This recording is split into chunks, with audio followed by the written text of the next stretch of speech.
we are. Yeah. 1 second. Oop. Right then.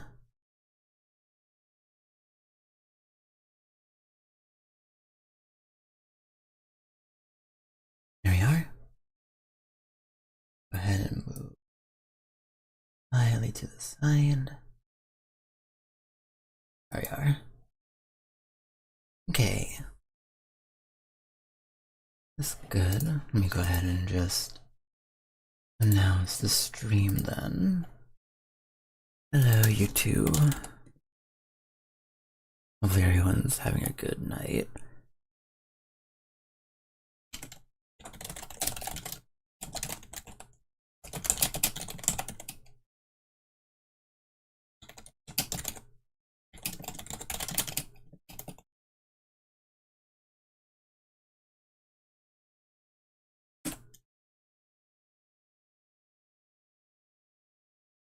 There we go. That's good. Alright then. Hello. Hello there, Teddy. How are you? I'm alright. I'm a little bit late this time because I had some family that was visiting and they finally left back to their country, so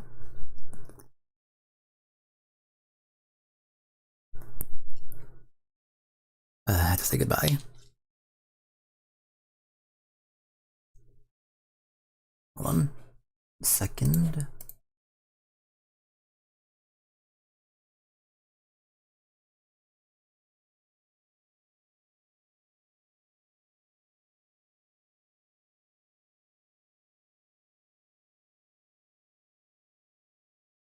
Okay, there we go.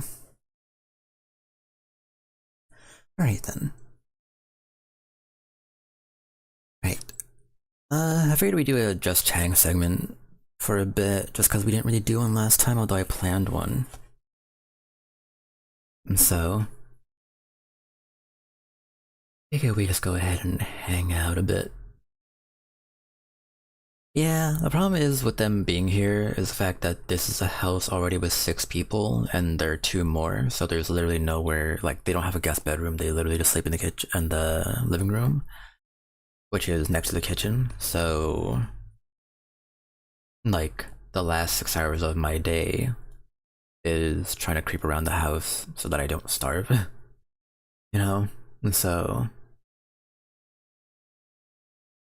it's already a lot. Like, there are times where I'm trying to go get something to eat, but my grandmother and then this other lady are there and taking up all the space, so it's not like a big kitchen. So, unfortunately, you just have to deal with it, like, wait until they're out. Hello, Ox, how are you? I'm doing good.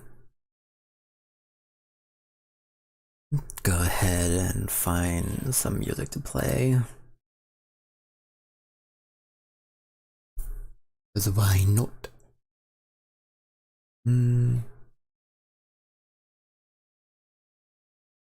Let's see, what do we want to do? We're gonna play this time.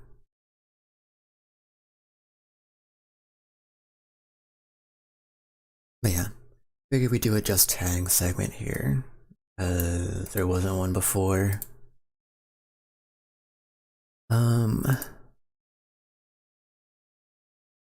I got the job. Nice. Congratulations. Oh, I think they just turned on the heater. So if there's like a whirring sound in the background, that's what that'll be. Unfortunately, you can never just have like a time where there's nothing going on.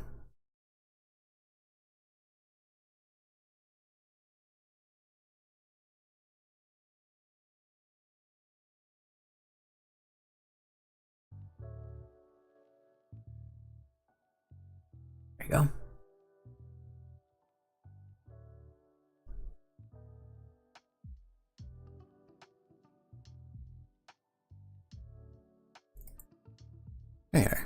So how's everyone been today? Hopefully everyone's had a good day today. We'll hold off, because we have some topics that we can discuss, but we'll see. I think I'll hold off on that for a little bit. I don't like playing music whenever I'm talking about something, because I like to play stuff when I put it in the actual, you know, video. But also I could just, I guess, start up Audacity, so that's a thing.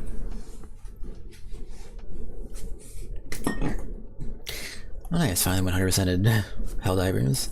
How long did that take?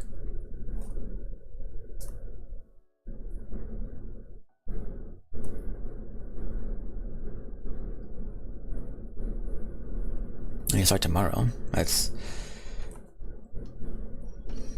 quite fast.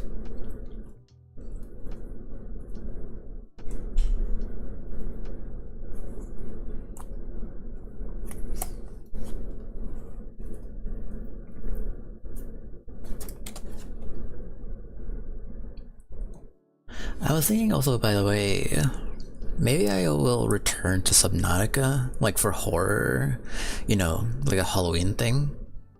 Returning to Subnautica wouldn't be bad, but obviously we'd have to mix it up because we've already played it. Returning to Subnautica with hardcore on might be a decision to make.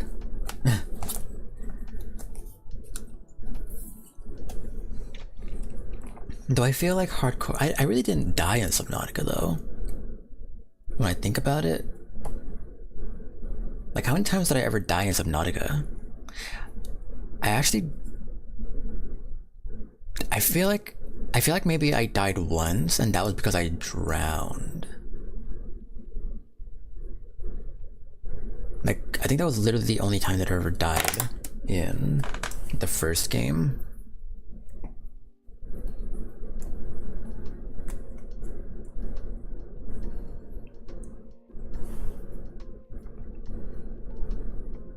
Forever. Yeah, I would imagine. This doesn't sound easy. Oh, by the way, I believe next video, which I'll probably be releasing tomorrow if I can, or Thursday on the latest, I finally got a new avatar. It's been like, I want to say like 4 or 5 months since I last bought an avatar. So definitely have like ideas for that right now. That'll be fun. It's been so long. I'm trying to save up. There's a lot of avatars that I've been wanting, but I just can't seem to bring myself to buy them. So only about a week. I mean, that's not that bad. But then again, I never like 100% of a game before. Well, actually, I have. I perfected Bloodborne, and if I want to like, I mean, if I think about it, like, if I were to intentionally try to perfect Bloodborne again, it would probably only take me like a week. Because you have to get all the endings, and then you have to do the chalice dungeons, which can all be done, like the thing that would take the longest is literally all the endings. But doing every single side quest and stuff, that's like, yeah, that's probably something you can do across 3 playthroughs, and so probably a week would only take that. I really want to stream Bloodborne at some point though. Not gonna lie, I feel like should. I decided my like PS4 though. I am definitely going to, probably come November, I'm gonna be starting to like buy pieces of my next computer.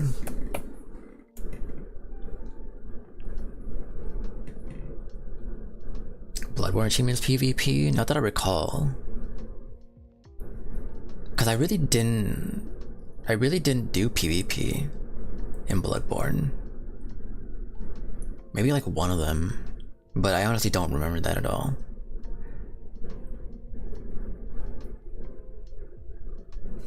Let me look that up actually, now that I think about it.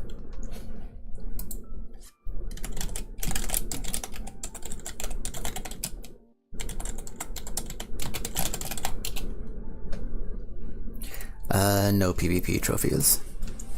That's what the internet sees. Yeah, I just don't remember that.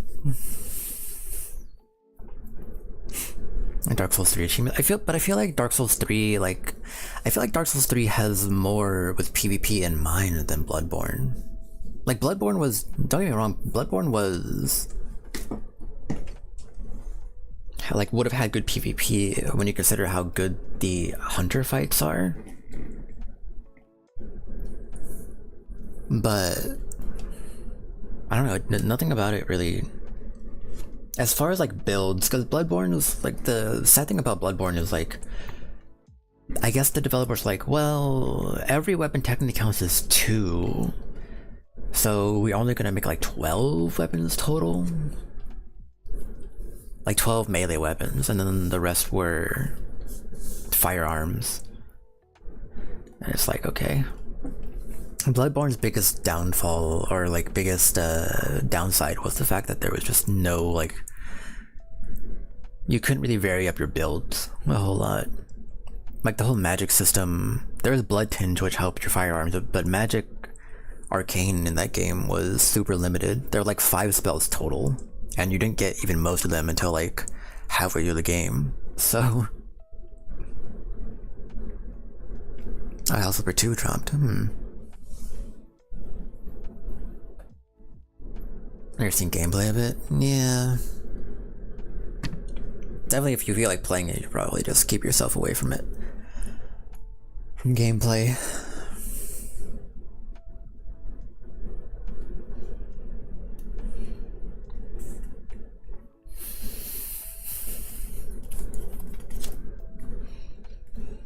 But yeah.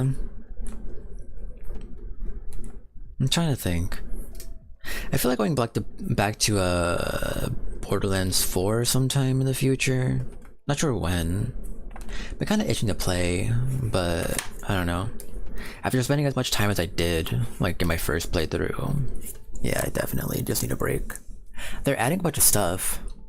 Also, in Monster Hunter Wilds, which is this is another reason to why I want to buy a new computer, is because they're finally, after like 10 years, adding one of the most popular monsters in all of Monster Hunter, Gogmazios. And they're finally bringing it back in Monster Hunter Wilds, I believe, is the announcement that I saw. Maybe I misunderstood, but I think it's coming back.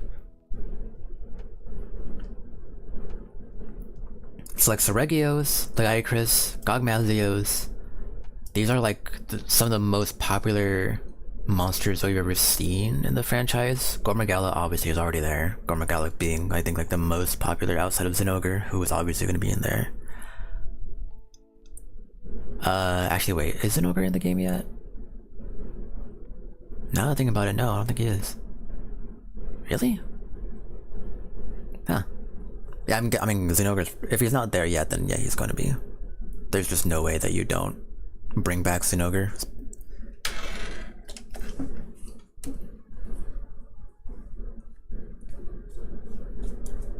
A second MPS4, yeah. Oh, that reminds me. So we do have a video we can react to.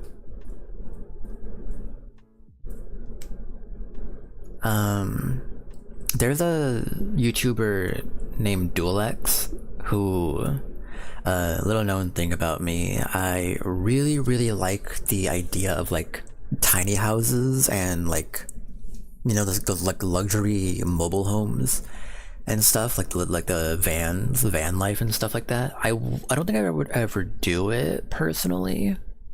I do have the goal, like the life goal, where I can like rent one of those like vans that's just like decked out to be like basically a mobile home, and just do like a road trip at some point in my life. But this person, DualX, bought a house, made a video about building his house, like refurbishing it, and now he has a second YouTube channel where he made a video about trying to basically start his video game collection. And so he's like selling some old games that he has that he doesn't want to then use as a budget to try and start his collection of games that he actually wants. So we might watch that later. I think that would be fun.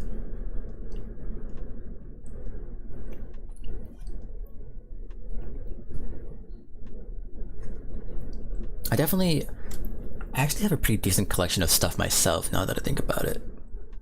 Because it is like before quarantine, I was very lucky in that I found a place not too far away that sells like really old games and like game consoles and stuff. So before quarantine started, I was able to find a Nintendo 64 and like a bunch of games for my Nintendo 64 like that I was looking for. So GoldenEye, which I had never played before,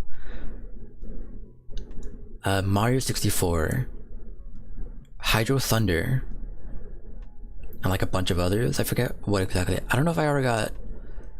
No, I don't think I ever got Toy Story 2, and Bug's Life was also something that I wanted. These are games that I had as a kid. Toy Story 2 was fucking awesome.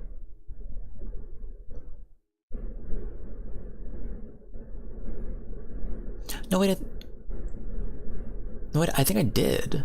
I think I did get Toy Story 2. Am I wrong? Maybe I did. I can't remember. It's been so long since I've actually opened that thing. It's like off in the corner where my TV is that I don't use anymore. I really need to redo my room. I cleaned it up a bit,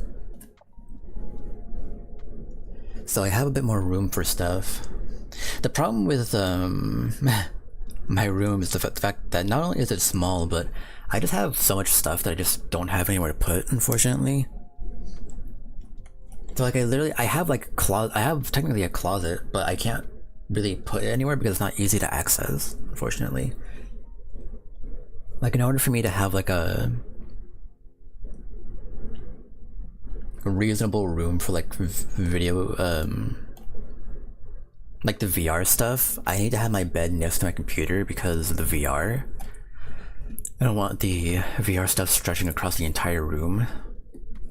So my computer and my bed had to be really close together. So literally like right behind me is my bed, and I have like, I mean, if I were just to like literally fall backwards, I would be on my bed. So, and then to my right is like a bunch of drawers where I was meant to put all my clothes, but then I realized I have too many clothes.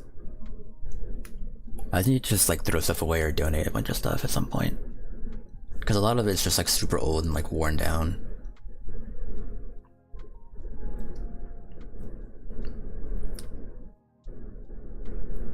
But I feel like with me, I would probably just like wash everything that I've had for like twice before donating.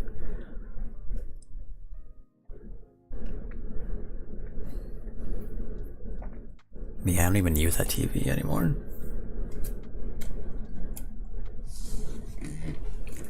There's a nice TV too. I have a CRT as well. A tiny CRT next to it. Like this tiny ass square thing. But yeah. I look forward to getting a new computer. That'll be fun. I don't know if that will enable me to be able to do dual streams, because that's more of an internet connection problem for me, because I don't have Ethernet in my room. But around the same time that I do get my computer, I could probably look for a person to like professionally, because the problem is my house is so old, before it was made before internet, and we don't have like an attic or anything like that, really. So running a wire from the living room, the Ethernet box, you know, like the internet, or the modem, I guess you would call it, router, into my room would look, it would basically just be a giant wire running through the hallway from the living room into my room. And it's like, it would look really ugly. I don't want that. Like my mom and my uncle have both been like, yeah, you can do that if you want, like we don't care. And like, well, I fucking care. Like, I don't want this giant, like long ass wire running across the living room. Like even if it's gonna be like attached to the walls and you paint over it, you're still gonna be seeing this wire running all the way down. It's just like, I don't really want them to do that. So having to like have someone drill into the wall and figure out how to get Ethernet into my room, this is definitely something I need to do. It'll cost like I think a couple hundred, if I'm not mistaken, to even just have it all assessed properly. But if I can get it done, then Ethernet, like I've tested my Ethernet in my mom's computer, because she actually does have Ethernet. And her speed is literally twice mine. So internet issues just should not really be a thing anymore.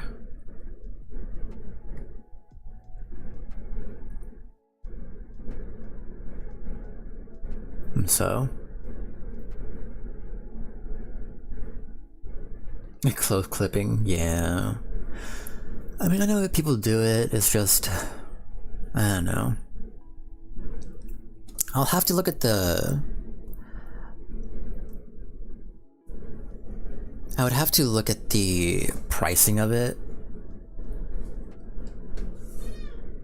And if it's too high, like if it's like, you know, $800, I could do like 400, but like 800 is gonna be too much.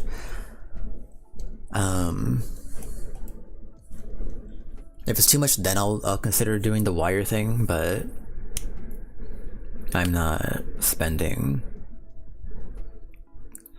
Considering everything I have, like, yeah, sure, I'm making more money now than I ever have been, but I'm still not, you know.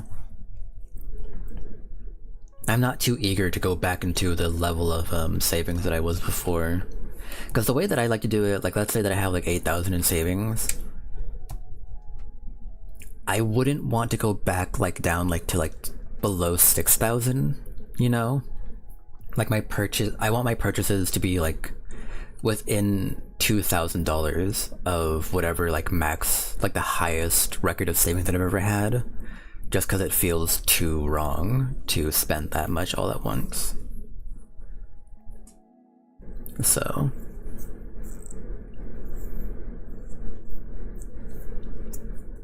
which is interesting because, like, funnily enough, I make the least out of everyone in my house. I'm pretty sure I make the least as far as like my job, but I'm the one with the most money because I'm just the one that's best at spending it. You know, and like granted, you know, obviously if they have medicine to spend money on, then like whatever, that's fair. But then like going out to like eat and stuff and buying all the clothing and stuff that, you know, my family sometimes buys, and it's just like, you don't have money to spend like that. So you need to, and you're telling me, oh, you're gonna try to tell me what to spend.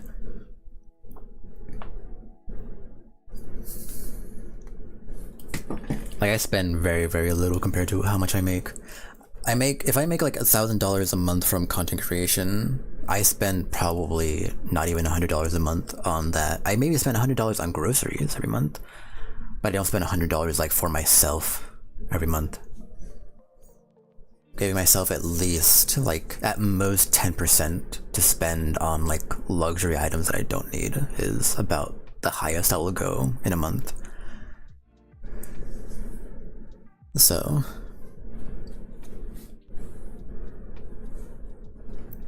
just cause why spend that much if I don't need it? Like a new computer I need, because it's literally my job to be here, and I need a computer and internet and stuff. And stuff that maybe will make my job easier. Like I would love to have 9-point tracking for VR and face tracking, although if I'm not mistaken, like trackers, so right now I have 4-point tracking, right? Or 6-point? I think they count. So a headset, both hands, that's 3, 2 feet trackers, 5, and then the waist tracker, so that's 6. Unless you're not counting the headset, which I don't remember if they are or not. And then so the other trackers would be elbows, would be 8, and then chest, which is 9. And then if we're not counting the headset, then we're counting, I think, back tracker. And then that would be 9. I think each tracker is like 150 each. So having a computer that could actually handle that is one thing. And then actually buying the tracker to actually do that would be another thing. So the price range that I'm giving myself is like 2,600 for the computer. And then the trackers being 150 each, I need at least 3 more, so like 450. So we're looking at about 3,000.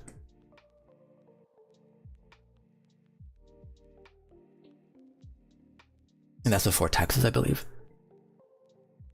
So we're looking at about like probably 3.3 or 3.4, depending on how bad the tariffs are and stuff. I'm not sure. Unless those things are already here, then it should be not that bad. But I don't know where the trackers are coming from.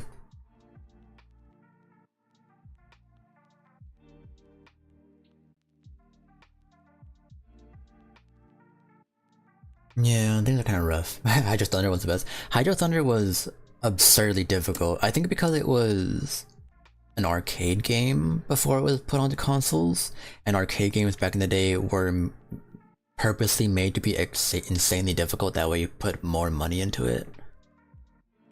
So yeah.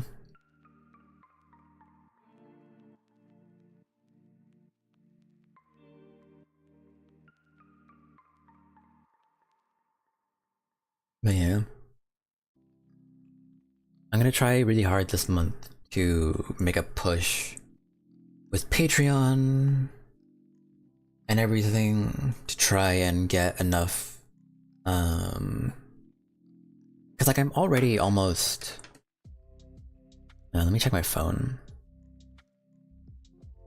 How much money do I have currently?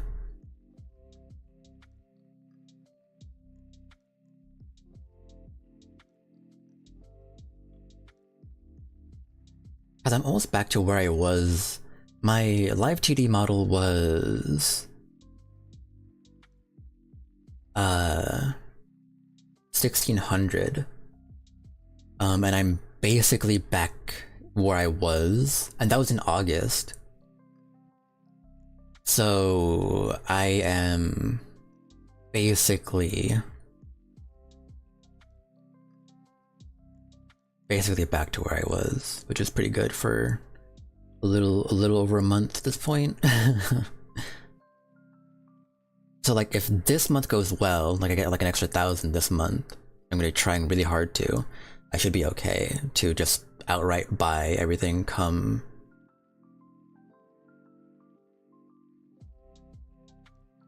November.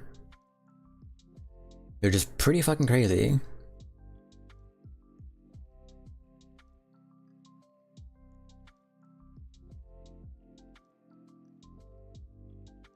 Especially when you consider the fact that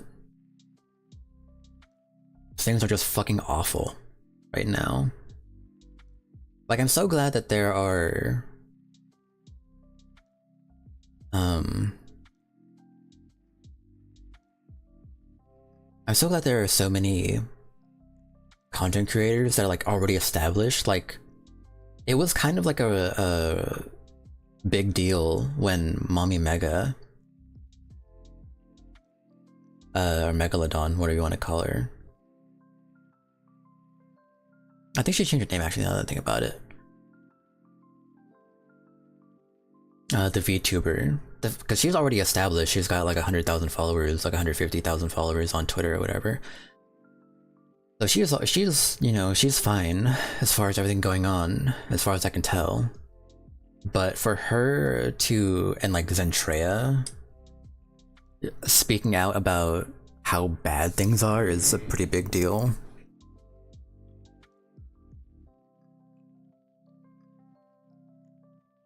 And it's predominantly affecting like VTubers, I feel like. Or like disproportionately. Maybe not predominantly, but like disproportionately. It's just affecting them harder for some reason. Yep, I might have to see. What's that game about?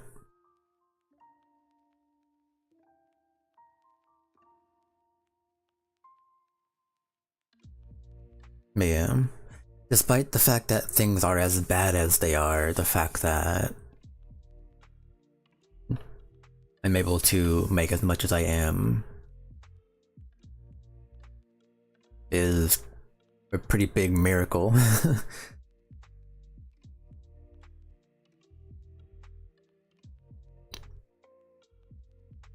Oh, interesting.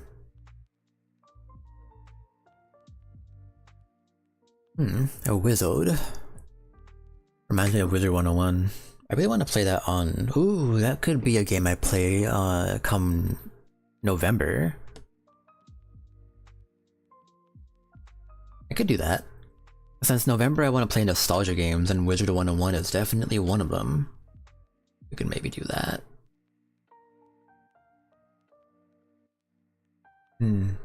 I'll think about it.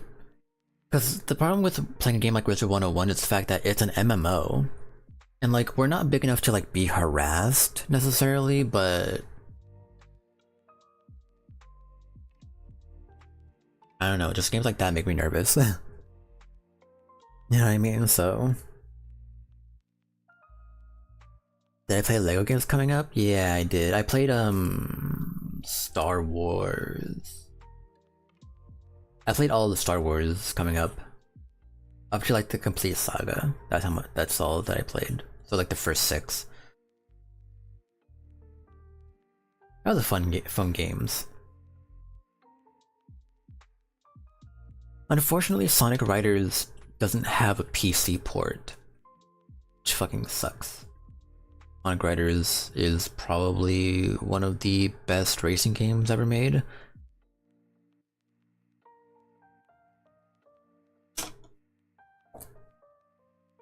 I know that they came out with Sonic... What was it? Sonic Racing Cross Worlds? Which for some reason has SpongeBob and like Persona characters, and I believe Cloud9 is there? What the fuck is her name? It's not Uma Uma or something like that. It's something, but it's something kind of like that.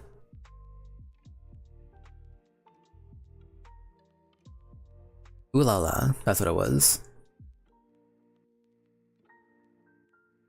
Yeah, so the fact that that game's come out, and they have Sonic Riders, like they have Sonic Rider like boards in those games, like the stuff that you would ride on in Sonic Riders, but it doesn't have the same mechanics. It's basically just Mario Kart with Sonic characters and SpongeBob and other Sega characters. It's just weird that SpongeBob is there for some reason.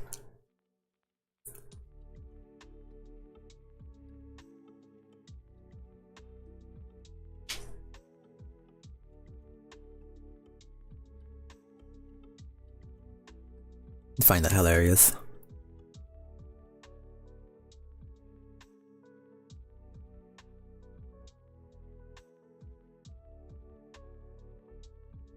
I never played All-Stars or All-Stars Racing, but I really wanted to. Hello Deadman, how are you?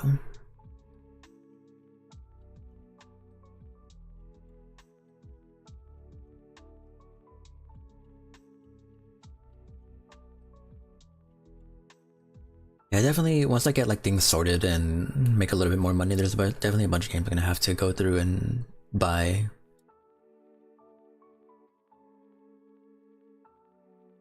No, it's only 10? That's interesting.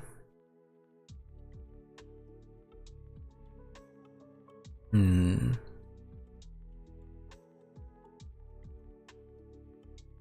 doing good.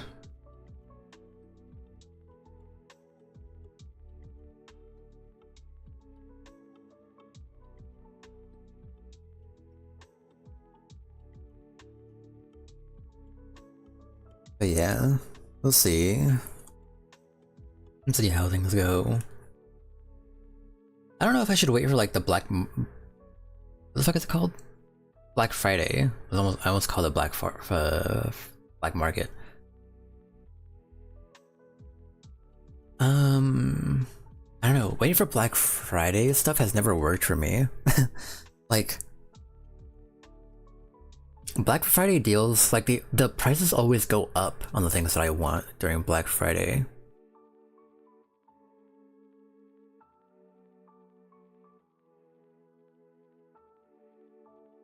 So I don't know. I don't know what I want to do. It's especially tough because we can only, like, with all like the tariffs and stuff like that.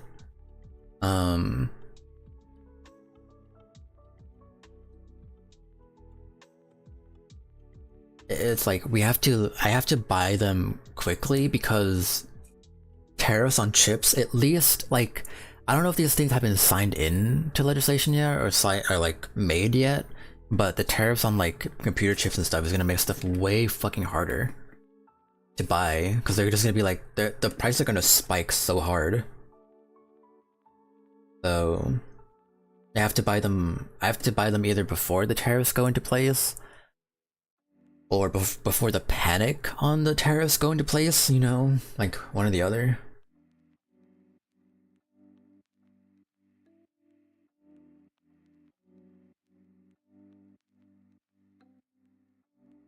Yeah, Toys R Us. I remember going there quite a bit. I think I got my skateboard from there.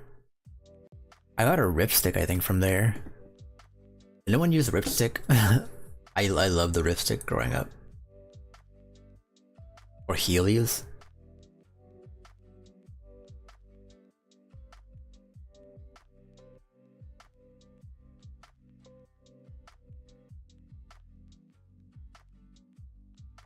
They post something on Black Friday? I don't remember that. I can't remember.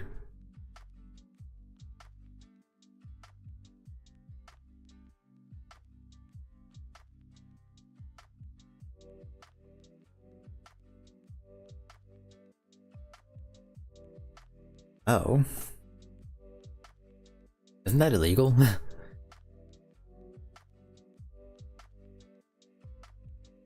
feel like that's probably illegal. It's literally like, isn't that false marketing?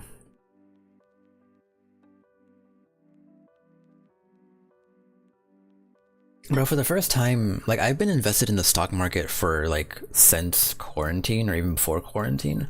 This is the first time ever that I've like made a profit, and I haven't even like made the money back. It's just the first time that my investments are actually doing well.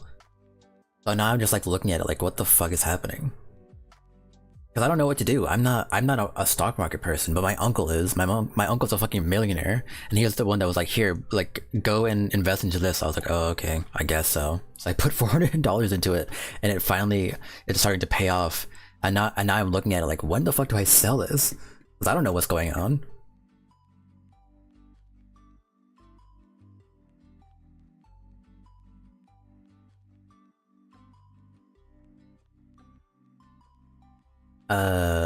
Walmart and Target pulling all the Xbox? Really? I mean, it serves Xbox, right, to be honest, but...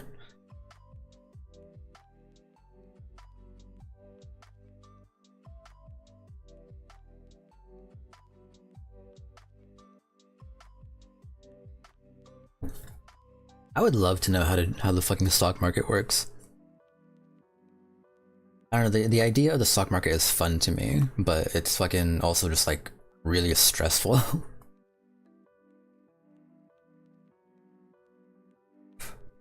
You have to pay super close attention in order to actually understand what the fuck is going on and what to invest in anymore.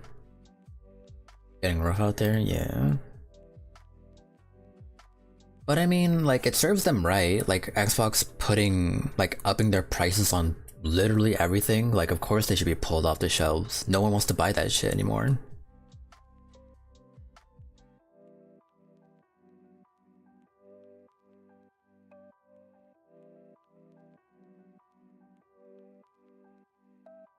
I'm paying $80, $70 to $80 per game. I'm spending what was it, like $60 for membership on something? Oh no, wait, what was the price thing that they did for their Game Pass? $30? Like did they raise it to $30 or did they raise it by $30? I don't remember.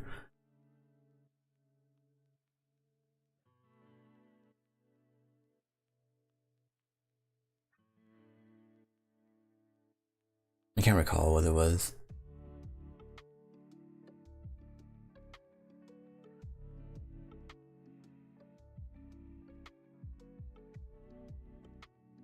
But yeah.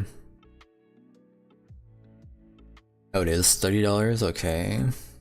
Like per month though. It's fucking stupid.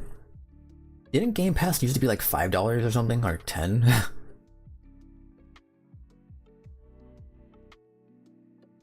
I thought Game Pass for a long time was like $5. Or was that just like a different plan maybe?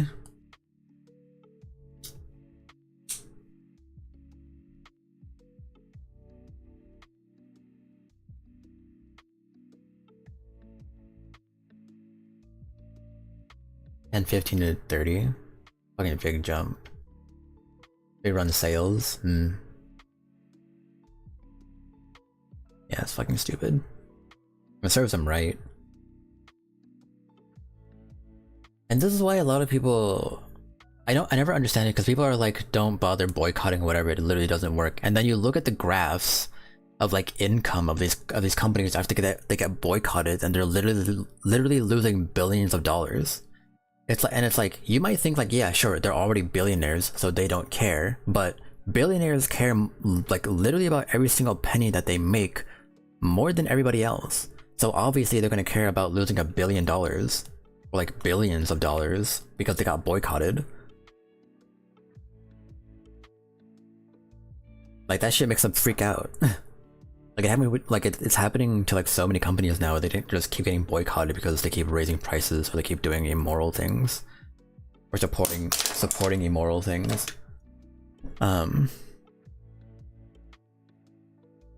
It's like crushing some of their stores. I don't understand how people can be like, oh, boycotting doesn't work, and it's like, you are actually fucking stupid if you don't think boycotting works.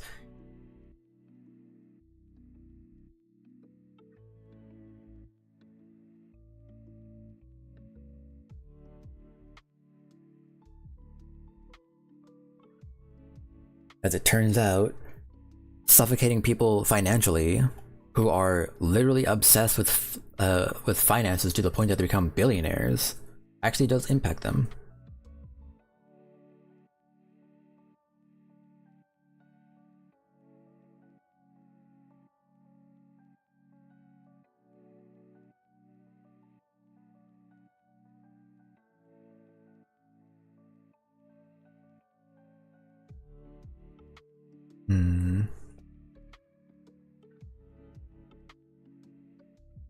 Do you want to knock off one of these topics though that we have listed here? The ones that I'm looking at right now.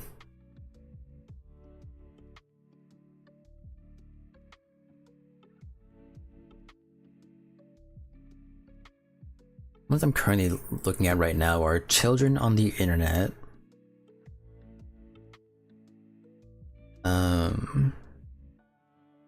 How much does luck matter in success would be a good topic.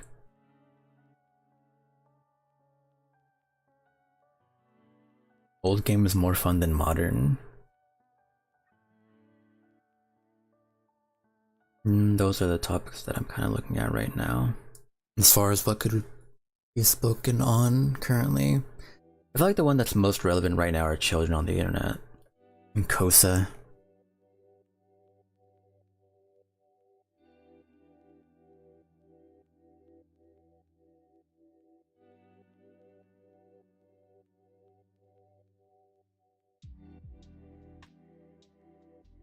I think those probably. There's probably a lot to say on that one though. About children on the internet.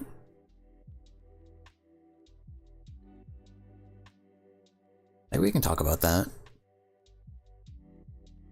Really, we wouldn't really know where to start though. I mean, where do we start when we talk about children on the internet?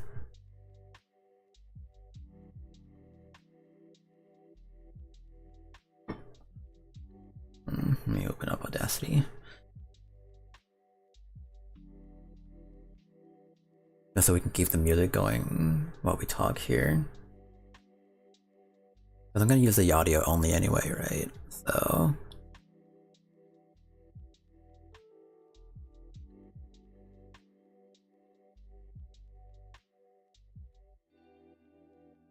But yeah. So. How do we start the topic about children on the internet?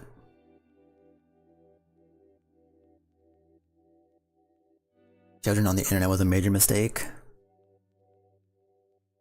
I mean, it is and it isn't in my eyes. Because I feel like more now than ever, children are more informed about how the world works, and they have at least the ability to avoid being drawn in to like the beliefs of their parents when their parents' beliefs are incredibly harmful or bigoted or whatever. But of course, at the same time, it puts them at risk of being pulled into a sort of bigoted mindset by some sort of, you know, toxic or cultist-like thing out there.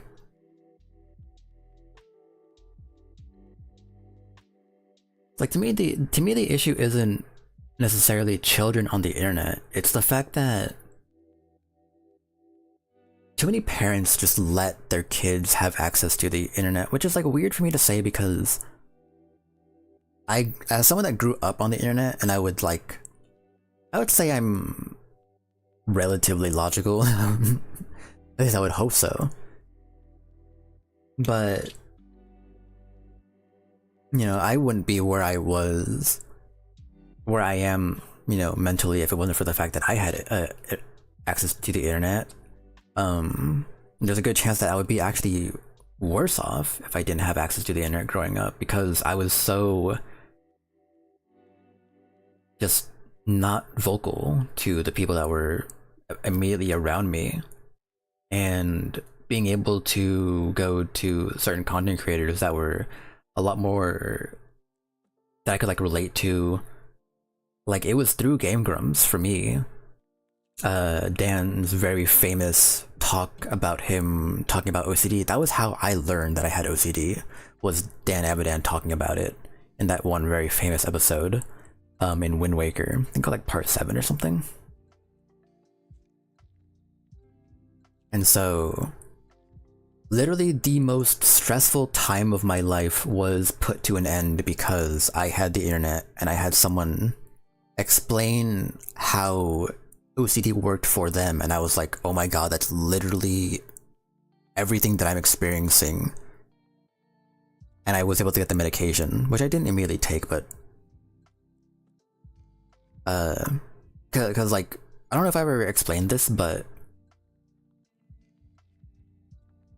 like I was in a like very like horrifyingly far gone when it came to where I was with my OCD. My OCD at its worst when I was like 16 years old was probably the most stressful time of my life, even more than quarantine, because I was so far gone. I wanted to make stories. I wanted to like, you know, make like an anime or something. I never wrote anything down because I was convinced that like the government or the Chinese government or something was tapped into my phone, and if not my phone, literally tapped into my fucking eyes and would see everything that I was doing. So I never wrote anything down. I just was laying in bed for like months and months on end, thinking about stories that I wanted to do, and I never did any of them. I never wrote anything down because I was too terrified that something was watching me because of my OCD. And if it wasn't for having the internet to actually figure out what was going on with me, you know, God only knows what would have happened to me. And that, you know, is a, you know, maybe a rare story for like a benefit of children on the internet, but like people being able to look up, like if they're curious about something, hey, how does this work? Hey, how do I do that? How do I, you know, learn this skill? The internet is amazing for that. But giving your child infinite access to the internet and not really curating what they're doing is obviously a fucking problem. And there's just too many parents that don't actually moderate what they're doing. And to me, what the bigger problem is right now isn't even necessarily that children are on the internet. To me, the bigger problem is the fact that you're making it everybody else's problem when things like COSA come around. And all these fucking bills that people want to pass that put bans on things that don't need to be banned, you know? Like, when it becomes the problem, like here's the thing.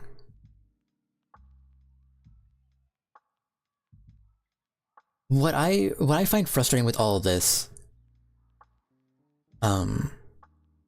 is the fact that, you know, one of the obvious things when it comes to like COSA is the ban on like adult content.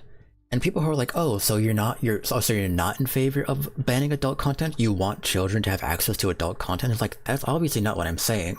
I'm saying have the fucking parents restrict a child from getting infinite access to adult content. You know?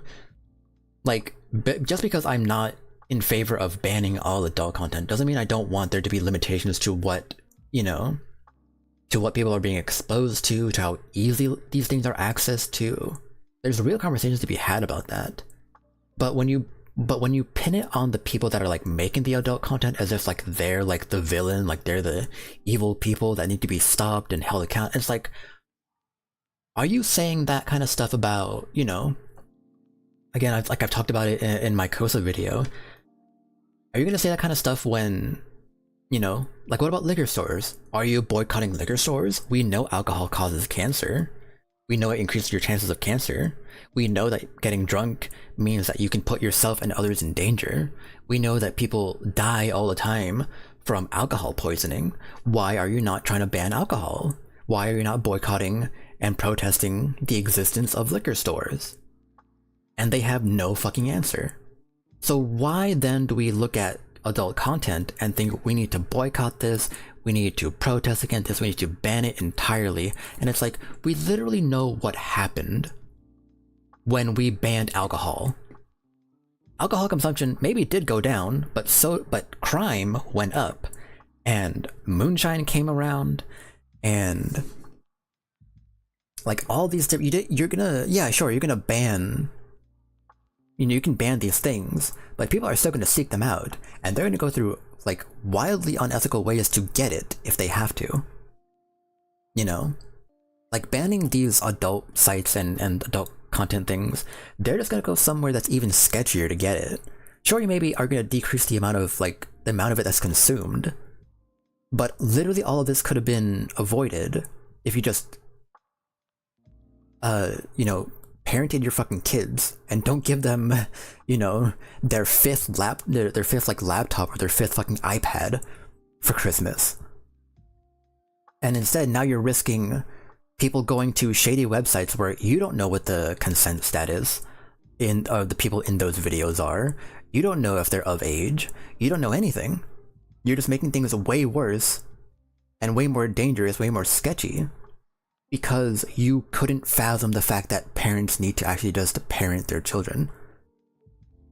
Again, I'm not against like children having access to the internet, but like another thing is like, why are we even bothering making things like YouTube Kids, you know, and then YouTube just polices the entire website as if it's all YouTube Kids. Like when every now and then I'll go and like, you know, see like Avatar clips, Avatar: The Last Airbender and stuff like that. And I guess like the idea is, you know, like no targeted ads. It's like, okay, cool, I guess. Like, I'm sure kids are more susceptible to like ads and things like that. Fine. But like, you can't comment on the video. You can't even like have it play in like the mini player while you're like scrolling to look for another video, which I don't really understand that either. And it's like, you know, Avatar's like a kid show, sure, but it's like, it's got very adult themes. Like, it's so arbitrary what we put these adult things on sometimes. Or these, like, kids, you know, YouTube kids restrictions on. And then, like, what are we policing the entire platform as if it's like that, though? You know? YouTube literally nuked itself with YouTube Kids. I mean, it basically did. Like, it makes zero sense.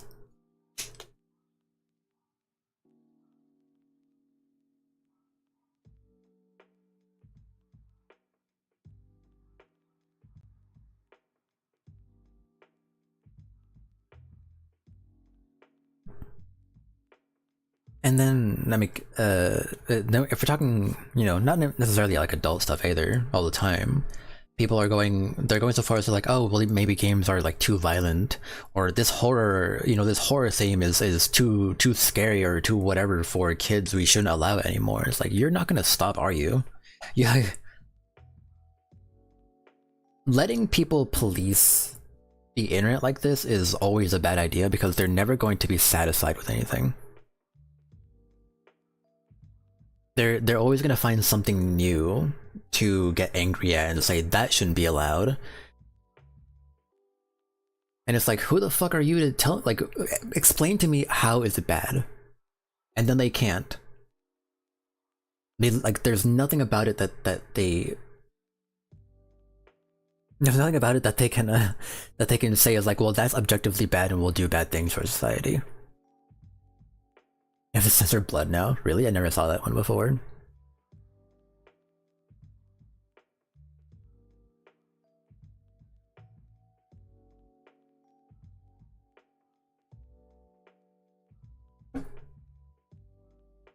It's just so... It's fucking crazy to me.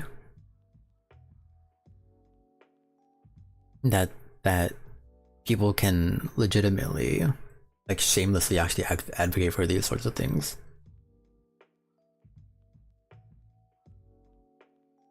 Yeah, when like during quarantine, anytime you got, yeah, that was weird.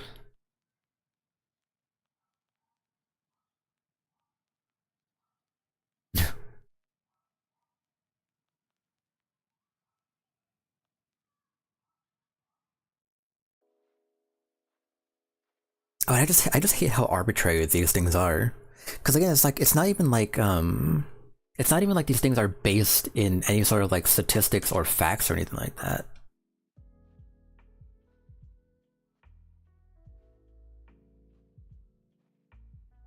Like they're just making these assumptions, and it's like, how even true, by the way, even is this stuff that they're saying? Or rather, how much of the stuff do they even believe themselves? Because wasn't it like the people, like, was it Collective Shout or whatever? Wasn't it that these, that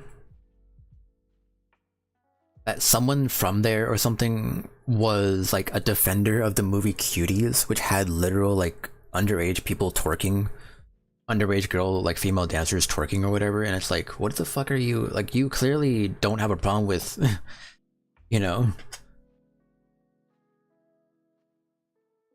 you clearly don't have a problem with every single thing of like adult content if you're like okay with that. Yeah, there was something weird about one of the members of Collective Shout, like they were defending the movie Cuties despite the fact that it had literally underage girls dancing suggestively.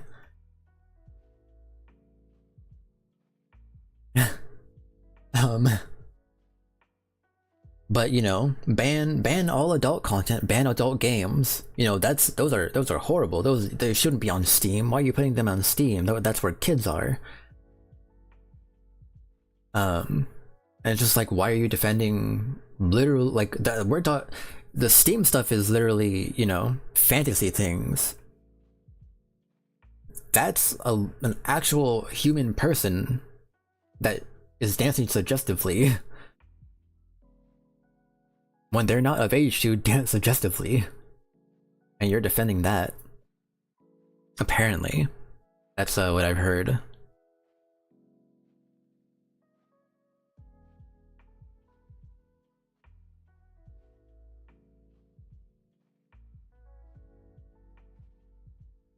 Like this fucking like fake outrage stuff is always, yeah, it's a movie.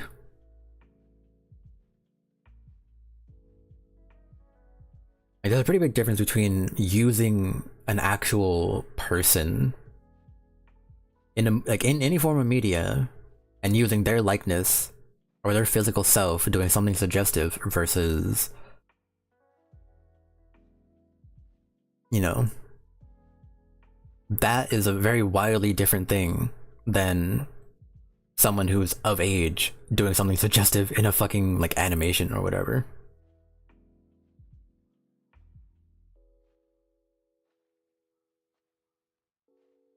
But apparently to them, there is no difference in that. Or actually, there is a difference. It's the one that's of age and in a game, in a video game, that that's the worst of the two apparently.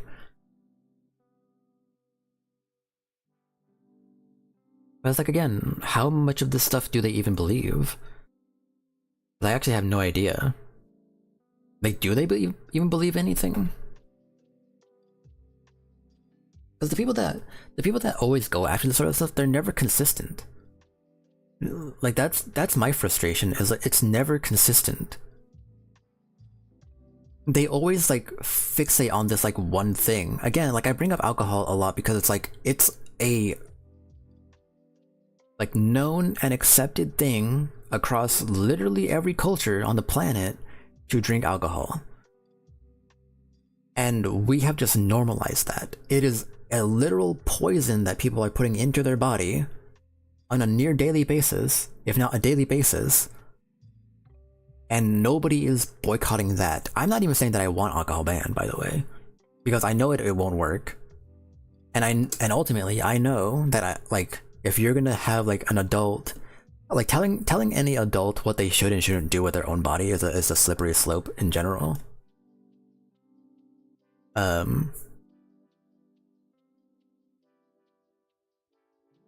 But like, I'm not even saying that I want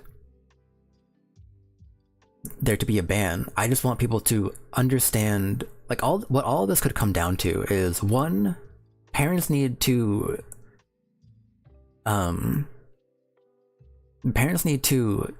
just parent their kids, and two, if you're like really concerned about what about the negative effects about these things, there's a real conversation to be had about what are the negative effects about these sorts of things, because I'm sure there are. But even if you could definitively prove the downsides to all of these things, at the end of the day, you need to understand that, one, there are always going to be people that, you know, are easily influenced by media in negative ways. Kids maybe are more influenced by these things. Again, that's why parents should keep an eye on their kids and what they're consuming on the internet. But even when we're talking about adults, there are always going to be people who are going to be influenced by media. It doesn't matter what they do. It doesn't matter what they consume. It doesn't matter what they're looking at. There's just something about them. They cannot distinguish fantasy from reality. They're always going to have some difficulty, and they're going to become a problem for society. We need to know that. We need to find out how to fix that. Like, fix them as an individual, how to identify them so that we can fix them, and make a program that actually makes them, you know, what's it called? contributing members to society again. Everybody else just needs to know what are the dangers, how do you identify the dangers, and how do you avoid them if you see that they are appearing. That's the case with adult stuff, that's the case with violent games, that's the case with alcohol. That's literally all it comes down to, is understanding what the telltale signs of you need to go get help are, or at the very least just back away from this content. But people just believe, well, there are like some people that have issues with it, therefore it shouldn't be allowed at all. And it's like, that's not how this works. That's not how any of this works. You can't just punish the entirety of people because of a few bad ones who were likely just born having difficulty distinguishing fantasy from reality and things like that.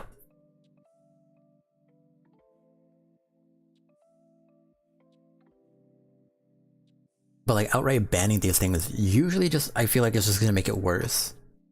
And again, we have literal the whole, what was it, like almost 20 years or something like that of prohibition, where it's just like, you know that these things are not gonna help in like the grand scheme. Again, you maybe will reduce the consuming of these things, but people are just gonna get them anyway, and they're gonna get them from sketchier and sketchier and sketchier places because you banned them, and you didn't have to do that. You just have to make people more knowledgeable about how to consume things safely, how to identify when you have a problem, and where to go if you do have a problem. And that's it. And keep kids actually under parental guidance. Keep kids, you know, teach kids, like, why is it not a thing in schools? At this point, why is it not like an actual thing in schools where they go like in like computer courses, you know, because I think like school, like middle school and high school have like computer courses, I think. I'm not sure if it's in elementary school yet. It wasn't when I was in school anyhow. Why do we not teach kids just how to navigate online, and how to stay safe, and how to like identify issues within yourself and things like that? Why is that not a thing? Why do we not have professionals like do you remember like Dare and stuff like that going around America and things? I forget what exactly it stood for, but it was basically like a no drugs push that they were like showing kids and stuff. Why do we not have stuff like that for like online? Because right now I feel like online stuff is way bigger of a problem than drugs to kids. Like Gen Z, and I think even millennials and Gen Alpha are like, they just don't really take narcotics. They're not even drinking alcohol. Like at like rates that like the ones before them did. A class parents have to take. If I could have my own way, I would make it so that you don't need to take classes as a parent, but there are classes that if you take them, the government will give you like, I don't know, $5,000 for your children. Like when you like, if you are pregnant, or your partner's pregnant, you go, you take these courses, you pass, get $5,000 that you can use on things that will actually like provide for the kids, like, you know, formula, diapers, you know, cribs, and things like that. $5,000, that's a lot of money for the help of a baby. And all you have to do is just go and make sure that you actually know what the fuck you're doing when the baby comes. And, you know, the fact that it's gonna be like on this card, because obviously And I would say that you like the thing. There obviously has to be like a way to like, you know, prevent fraud and things like that. In case of people that want to like abuse that sort of system, I would say that you get some sort of certificate that when you get the baby's like birth certificate, then you get the actual card, and then that card can be used for like baby things that you'll need.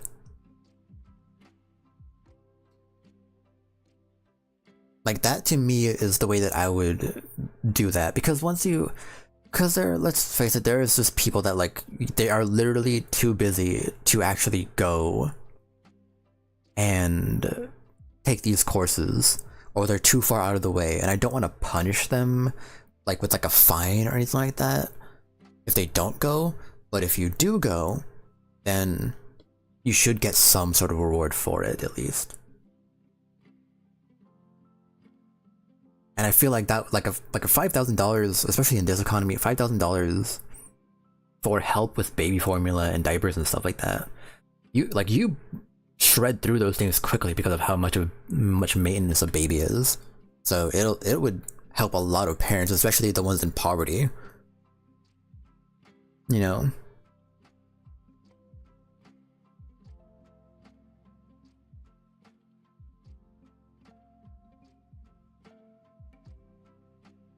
Jack Daniels. I still never had a drop of alcohol myself.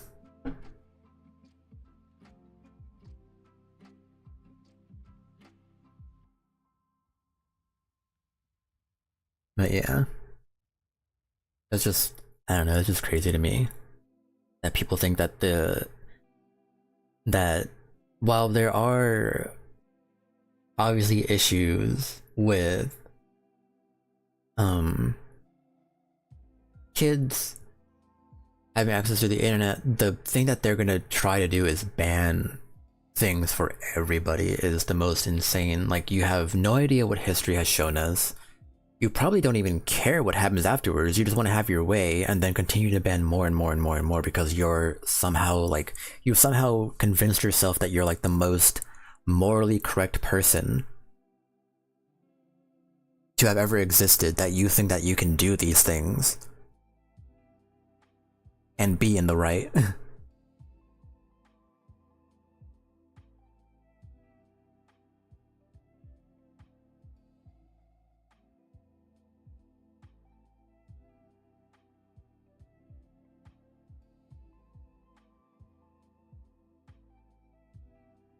But yeah. I don't know.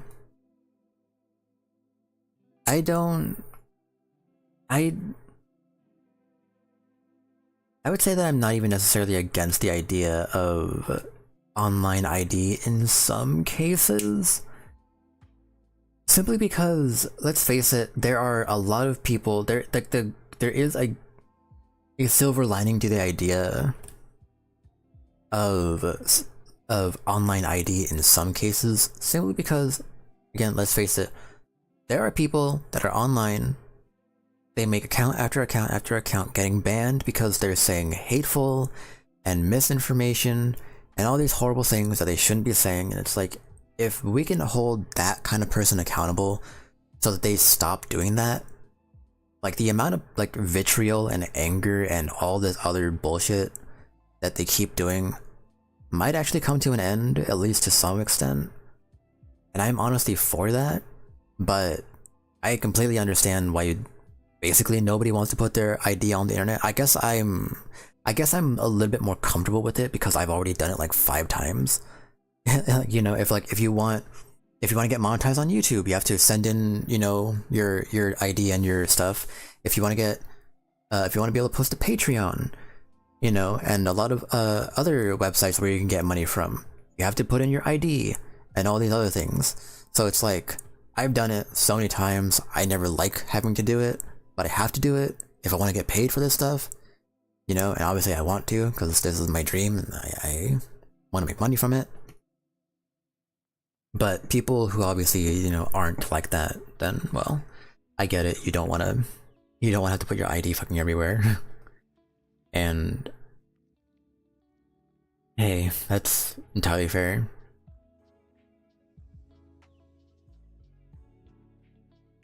I don't know, I guess I'm a little more okay with it than others.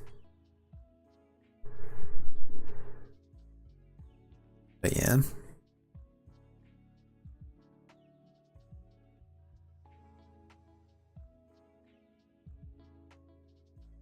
I think we've covered that topic though. Anything else that we can discuss today?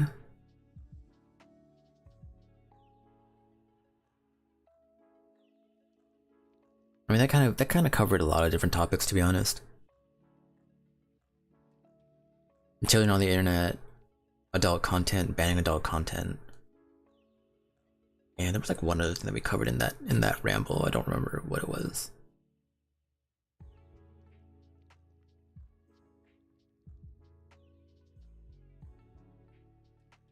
But what do we have else that we can talk about?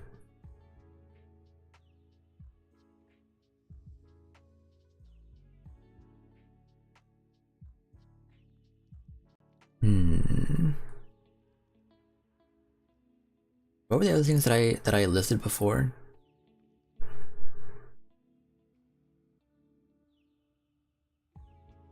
Food. Talk about food.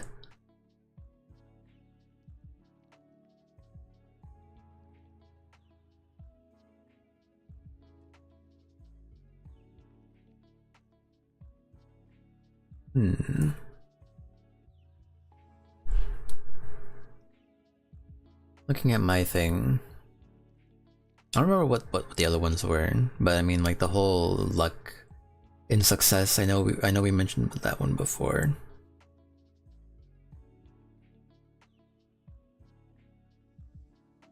I definitely want to talk about like I have one written here about caring too much or too little.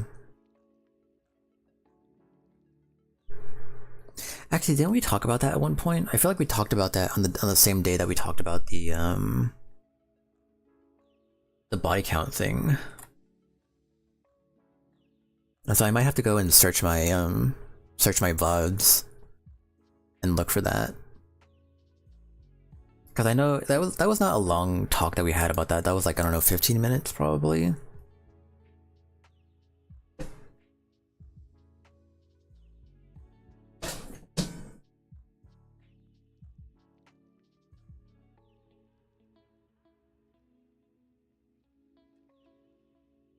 Geico insurance. Yeah, on my other channel, which we're like 3 subs away from 200 subscribers, by the way. But on my other channel, I had a talk that we had here. I cut it down to like the important points about talking about body count and whether or not it matters.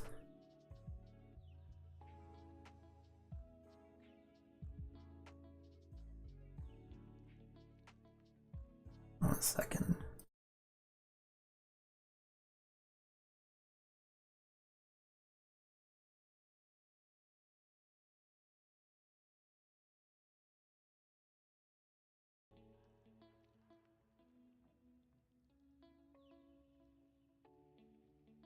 Yeah. Any other topics anyone has in mind that are a little bit more serious? I try to avoid politics, especially right now, but more deeper conversations.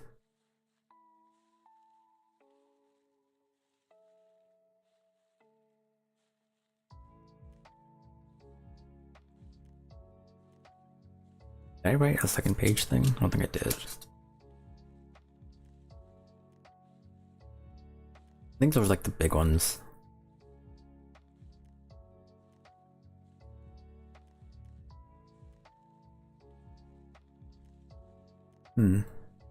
Not sure. I think what I want to do right now, I want to hop into Grounded 2. If we think about, what's it called? If we think about more things to talk about, we can talk about them potentially. But I've right now been kind of like itching to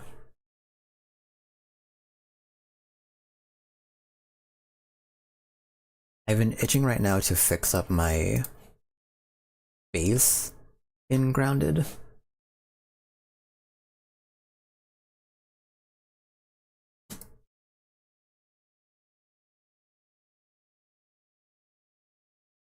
Because I honestly don't like the way that it looks. So earlier I spent like an hour just like fixing things up a bit.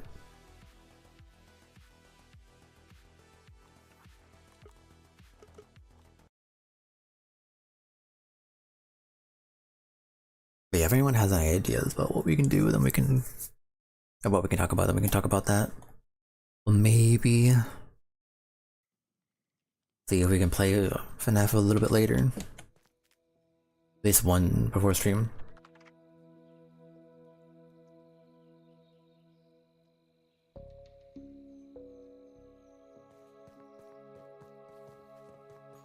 Our thoughts on gaming games so toxic? That's a good one.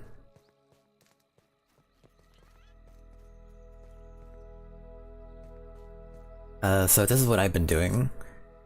It is 9x9. By the way. And I want to do what I had before, where like there were like different elevations to things.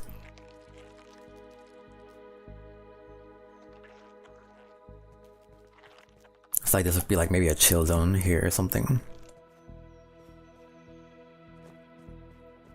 But we'll see what I want to do.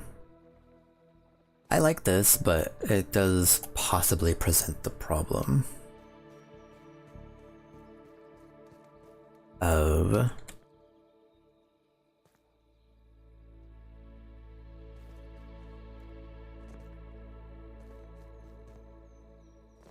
it does possibly present the problem that, well, maybe not, I'm not sure. Hold on, let me check something. Oh no, this works. Okay. I was afraid that, yeah, it would only work,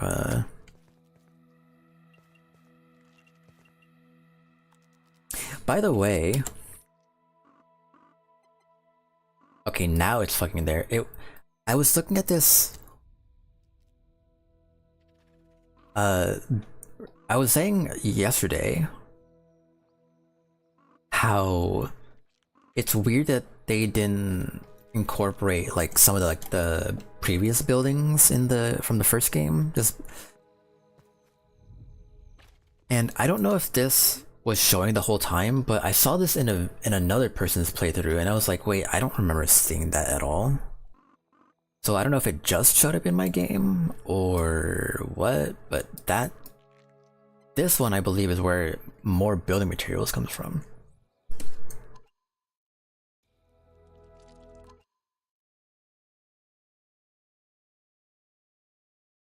We can talk about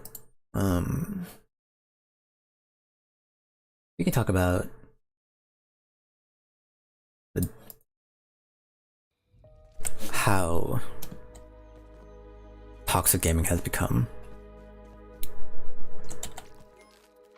For me, I think what it all kind of boils down to when it comes to toxic gaming culture, I feel like there's a few things for me personally. One is the fact that, simply put, people do not... Just hold on.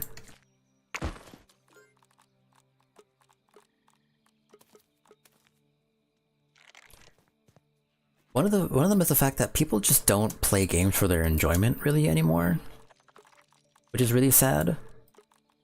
Very much people are very fixated on doing things because they have some sort of ego thing to put in check. Like, people just want to be the best at everything now. It can never just be, oh, I want to get good at this game because it's fun. It's, I want to get good at this game because they've put too much of themselves and their identity in that sort of thing, which is like, I don't blame that really on like any individual, because it's like kind of fucking obvious why people would be like that when you think about it from the point of view of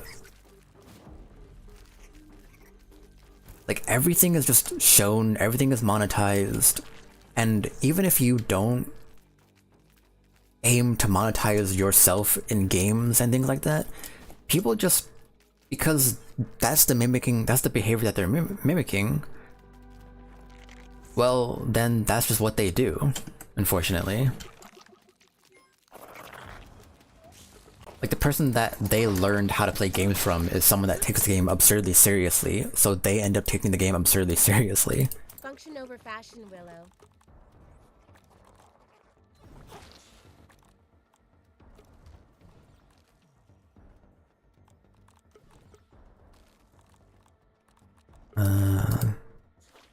Go ahead and... There you go. You okay there, Bug?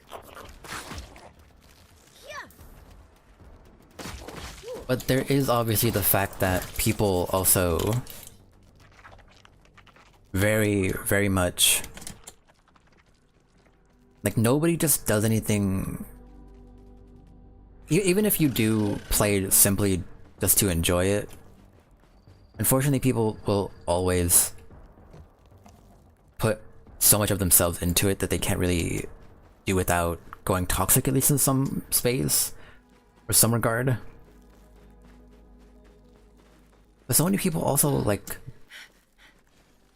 which is how monetized everything is, like it really should, it is really kind of like a commentary on the world, the fact that that person, the fact that that one chick, like, did you guys see that? The fact that that one chick gave birth on live, like, on live stream on Twitch.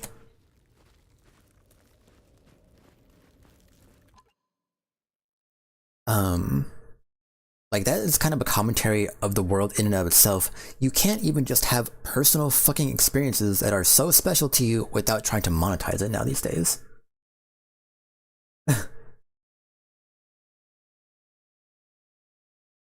How much games are also ranked?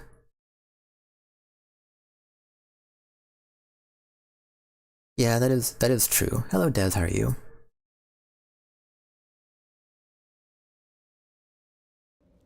Yeah, it is definitely true also, just the fact that everything is ranked.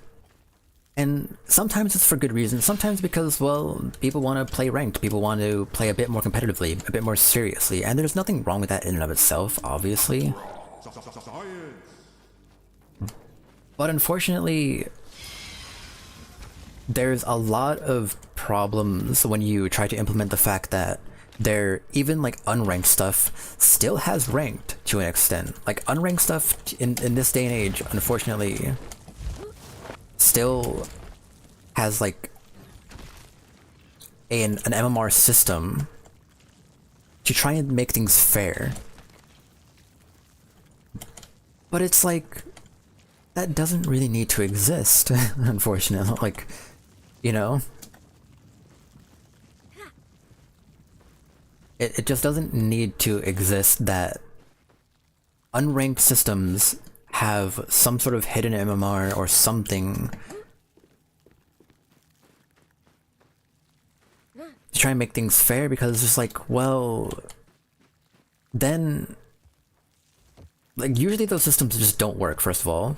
Like, the way whenever I've played any games is, unfortunately, ranked or unranked. I remember this especially being the case like Overwatch and stuff.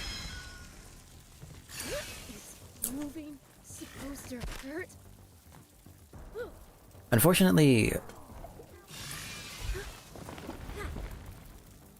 these things... Hold on, I have my hard time talking.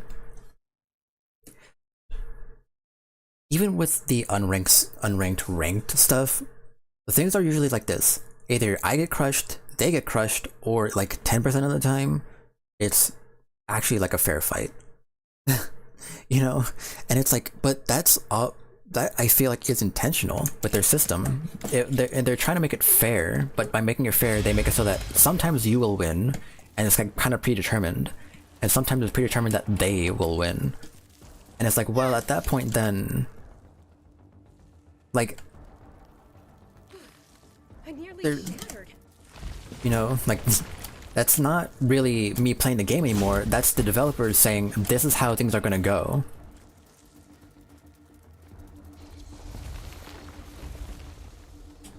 You know, it's not in my control anymore. Which is like, why am I playing a game if I'm not in control of the outcome? At least to, like, most of the degree. It's a gamble at that point. How did I get up here the first time? Oh, I guess like that.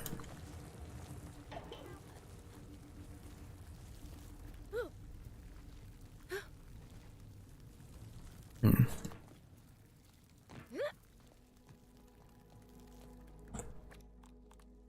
Normally, you'd never catch me dead eating that.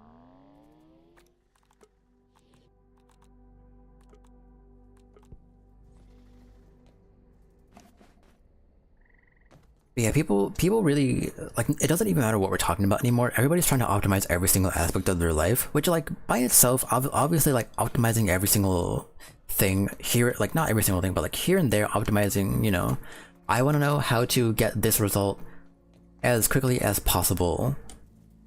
It's like, okay, that's, you know, knowing these things, you're obviously never going to optimize anything 100% through and through, but knowing how to is obviously a good thing, because there's something to learn, there's something to do better. But people are so fixated on outcomes these days, they can't enjoy the process anymore. It doesn't even matter what we're talking about. Again, like that person giving birth on live stream and the fucking CEO of Twitch congratulating them. You know, meanwhile, VTubers, God forbid, they show hips of on their character model.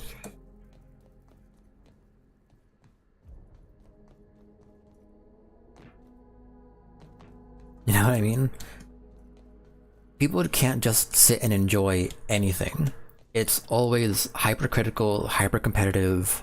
How do I monetize this? How do I optimize this? And gaming, unfortunately, like, I remember all the time, like, playing, you know, Call of Duty, and just, I didn't have any ideas of what was going on. I just did shit because it was fun.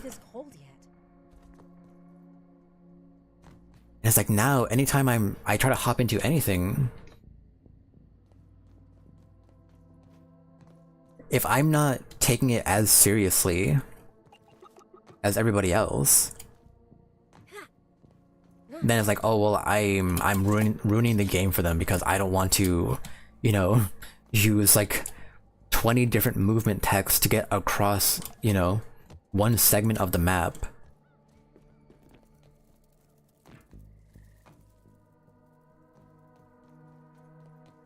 And it's just like, dude, I just turned the fucking game on. I just want to see what the new update is about. What are you getting mad at me for? Because I didn't know to hit this extremely esoteric button combination to do this one thing that you wanted me to do, that I didn't even know existed.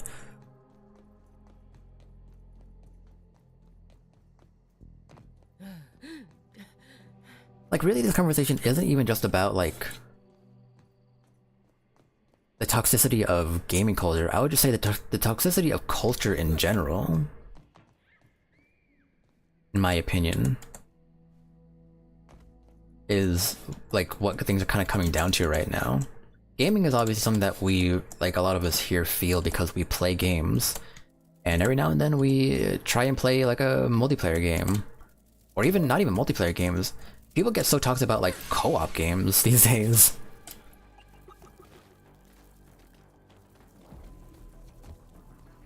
But the toxicity of culture in general, it's like the more I look around, the more I'm like, wow, this, like, really nobody just does anything for fun anymore. You know? I'm in communities where it's just like, we should just be having fun, right? And then sometimes we post things online and hey, maybe it does well. But there are just so many people who are just like, I'm trying to like max everything out. Like I've seen so many people, you know, start an account somewhere. They do really, really, really well. And it's like, wow, that person must be having a good time. They're doing so well. They're, you know, I wish I could do that. And then I talk to them and they're like, I'm fucking miserable. My post didn't get like half as many likes as my previous one. And I look at their post and it's like, your post still got like 400 fucking likes. What are you talking about? What are you complaining about? You're doing so well compared to literally everybody else. And it's like, I know, but it's not as well as I could have been. And it's just like, what? You can't even appreciate what you have anymore because you're expecting to have more. You've been, like, tempered and, you know, you've been nurtured to not even appreciate what you have anymore because there's always just this new goal that you set for yourself. It's not just a video game thing. It's literally every aspect of life.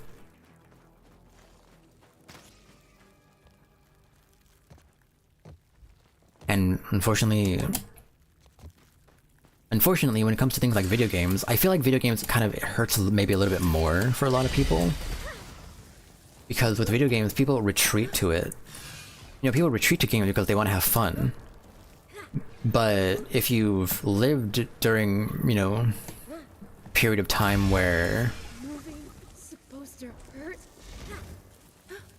people did used to just, you know, sit down and play a game and have fun with it. And now you live in this era.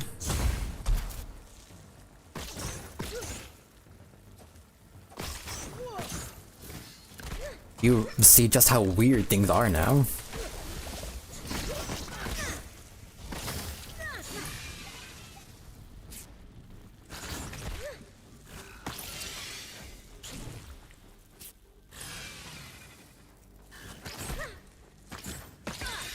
And the one thing that you had to retreat to is no longer retreatable. It's now a new stress to you to play a game anymore because you just don't know if people are going to be so like toxic that you can't even play the game that you like used to go to have fun.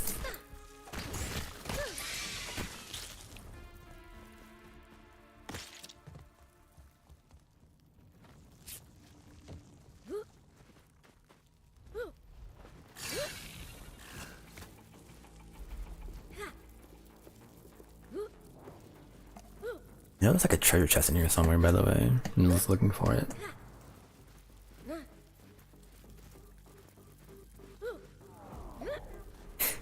But it is what makes the whole thing so complicated is the fact that it's like, well, how do I escape it? Because it's like, it feels impossible to do so. Because you do just want, you know, everybody wants the best result for themselves. Everybody wants to feel accomplished. Everybody wants to feel like their hard work is paying off. So how do you represent, like, how do you lead the charge to show everybody that, hey, you don't have to treat everything like it's, you know, a job? Or you don't have to go into new hobbies expecting to get paid for it? How do you show the world that you can still have fun doing whatever when you can't even bring yourself to do that as well? Could use some lemon slices, but it's drinkable.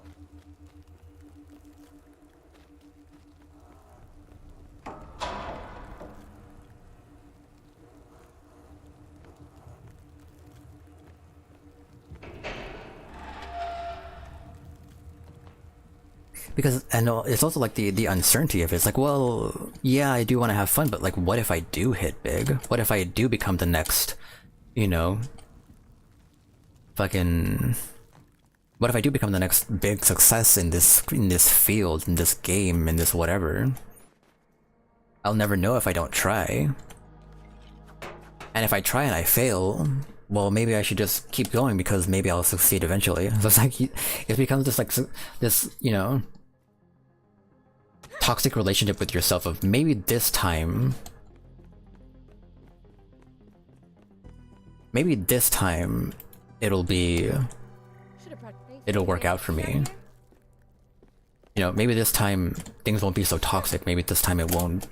Things will be different. You know, maybe they've changed this time. When all you're doing is looking in the mirror and thinking maybe this time I'll succeed.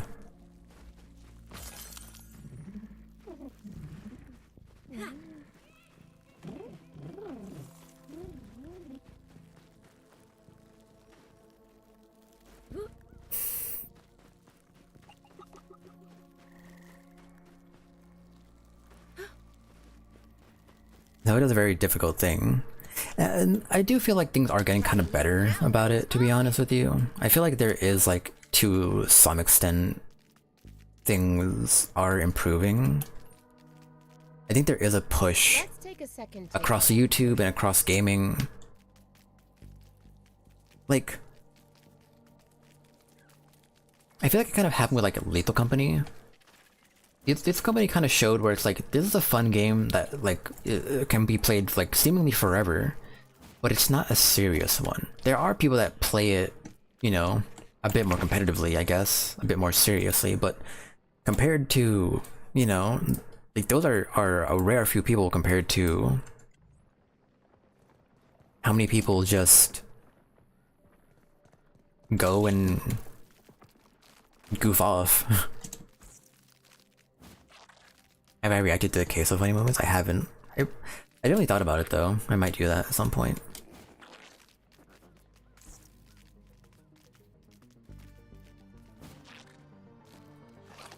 So I think there is like a push from game developers just to make silly stuff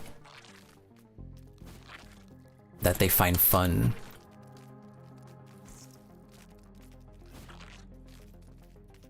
And they think people would enjoy. You know, like, Schedule 1 was like that, Repo was like that, LC.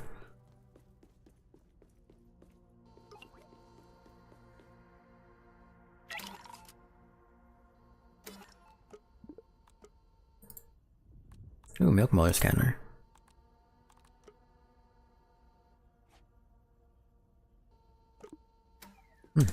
Just need one more bit of raw science. And so, I think that there is a push to just try and bring things back to having fun. And often what I see is people who go really, really hard in the beginning end up starting to, like, really chill out. You know? Like, there's a lot of content creators who are just like, they were on that grind. You know, like, relentlessly posting, and then one day you just kind of, like, I stop watching them, I come back like a year later, and they're just, like, super mellowed. They went from screaming bombastically at, like, every single post to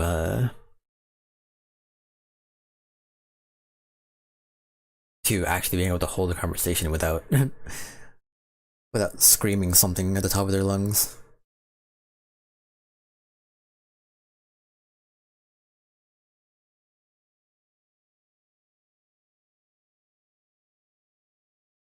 Yeah, when it comes to gaming, I don't know. I definitely think that what can really help with games, like, cause I do want there to be, like, you know, like a Team Fortress 2 type game. A game that people, like, it's obvious, like, you obviously are playing against people, but it's not a game that you have to take seriously. Like, I feel like when people think of TF2, at least for the most part,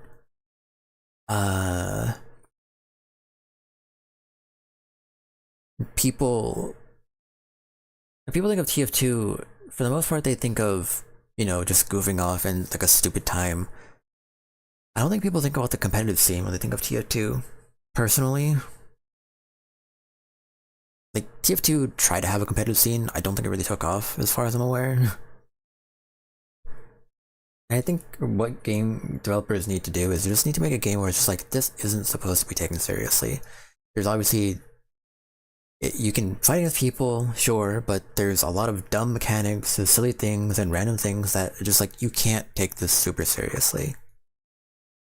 Try and find that balance, you know?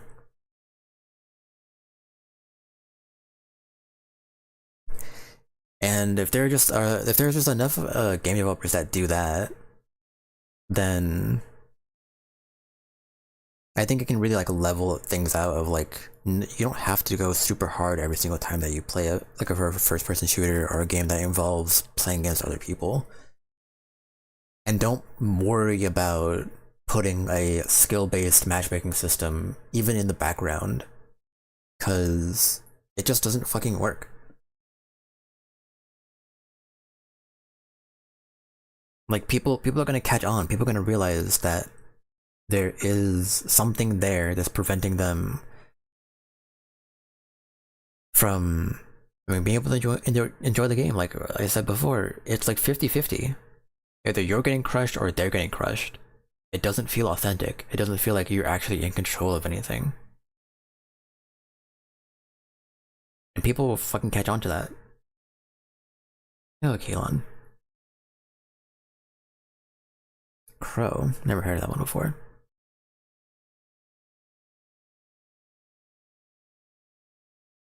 Yeah. I don't think there's much else to say on that topic, to be honest.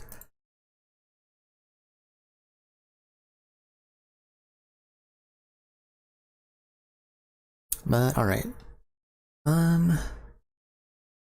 Looking at the time, I think I do have some things I need to do before the end of the night, so I think I might call it here. A little shorter than intended, but I've been trying to catch up on like a lot of different things over the last few days, because we've had a lot of things that we need to make and put out.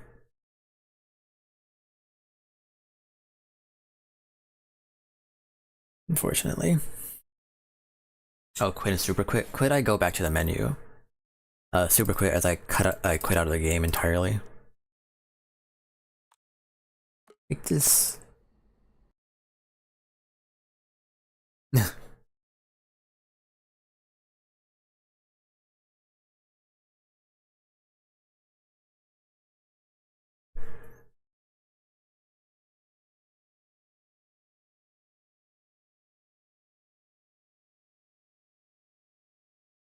Okay.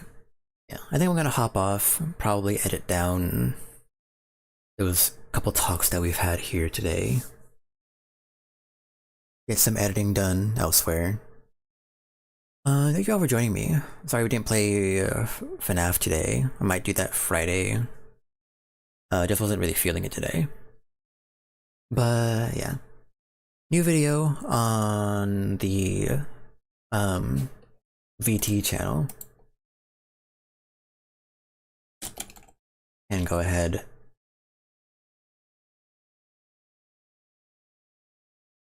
and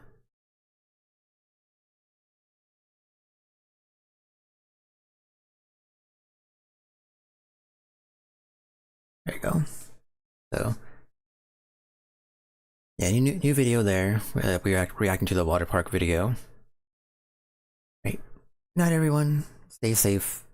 I will be back on Thursday to play 7 Days a Day with Gary. So that'll be fun. Love you all.